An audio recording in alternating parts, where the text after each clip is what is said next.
All of the letters can be quiescent. This in Hebrew is nahim. I'll say that again. Nahim. But only the four letters Aleph, Hey, Vav, and Yud, which we'll give you the mnemonic for of Ahavi, can be imperceptible and are called mutes. So the Aleph, the Hey, the Vav, and the Yud can have no sound that's pronounced. Aleph, Hey, and Vav, and Yud. Sometimes, however, they are pronounced, but they can be imperceptible. A dot or a point in the center of a letter is called a Dagesh. There are two kinds of Dagesh. One is in Latin we call it Dagesh lene. In Hebrew, Dagesh kal. And the other is called, using the Latin terminology, Dagesh forte, which in Hebrew is Dagesh chazak. The Dagesh lene belongs to the letters which are called aspirates, because in the ancient pronunciation they were all pronounced like this: v, r, th, ch, f, th. So they all allow air through. They are aspirates.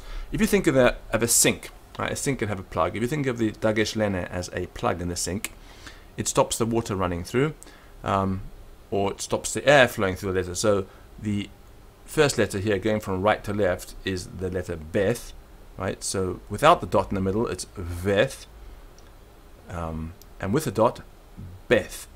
So Veth, Beth.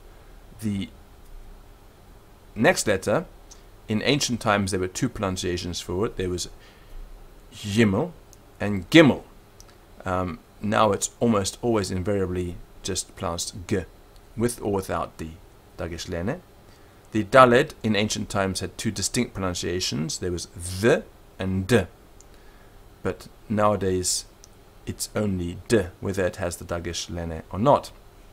The next letter preserves its difference with the Dagesh lene, ch and k.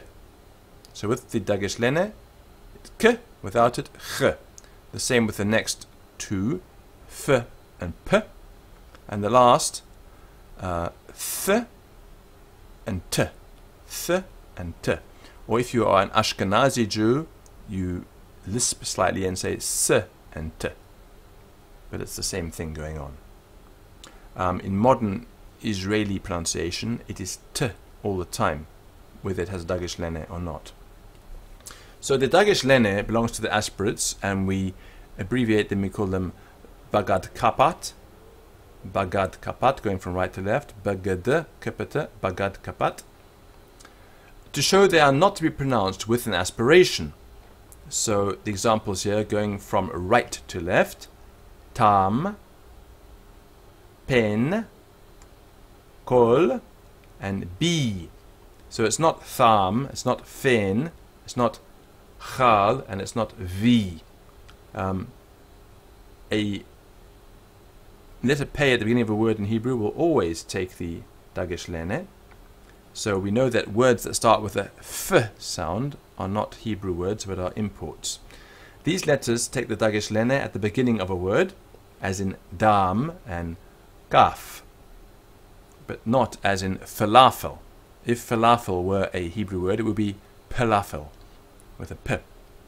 And at the beginning of a syllable also, this rule applies, when it's preceded by a quiescent shva. So going from right to left: hig, dal, ta.